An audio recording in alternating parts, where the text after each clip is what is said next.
جب انسان مومن اس مٹھاس کو چکھ لے کہ خداوند متعال ڈائریکٹلی اسے اپنا مخاطب قرار دے رہا ہے، اتنی میٹھی چیز، ہم اس قابل بن رہے کہ خداوند متعال ہمیں پکارے، ہمیں اپنا مخاطب قرار دے. یہ کتنا بلند مقام ہے، کتنی عظمت ہے جو انسان مومن کو خداوند متعال عطا کر رہا ہے. تو یہ وہ بلند مقام ہے. ہم روزے کے ذریعے اس مقام کو پا رہے ہیں، اس ماہ رمضان کی فضیلت کو درک کر کے اس مقام کو پا رہے ہیں. اور پھر ماہ رمضان میں یہ روزہ رکھ رہے ہیں. کس لیے روزہ رکھ رہے ہیں؟ لعلکم تتقون، تقوی الہی کو اختیار کرنے کے لیے. متقی پرہیزگار ہونے سے کیا ہوگا؟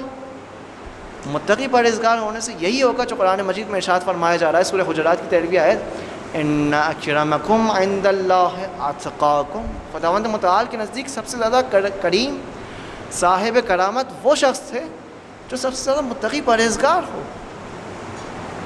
جو جتنا تقوی الہی کو رعایت کرے گا وہ اتنا ہی بارگاہ الہی میں کرامت پائے گا، اتنا ہی زیادہ کریم ہوگا.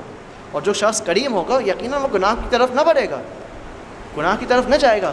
اس کی آنکھ گناہ سے آلودہ نہ ہوں گے، اس کے کان گناہ سے آلودہ نہ ہوں گے، اس کی زبان گناہ سے آلودہ نہ ہوگی. وہ اپنے ہاتھ اور پیر کو گناہ سے بچائے رکھے گا. کیوں؟ کیونکہ اس نے تقوی الہی کو اختیار کیا. ماہ رمضان میں خداوند متعال کی فرض کی ہوئی دعوت کو اس نے لبیک کہا ہے، اور وہ اس بلند مقام کو فائز ہو رہا ہے.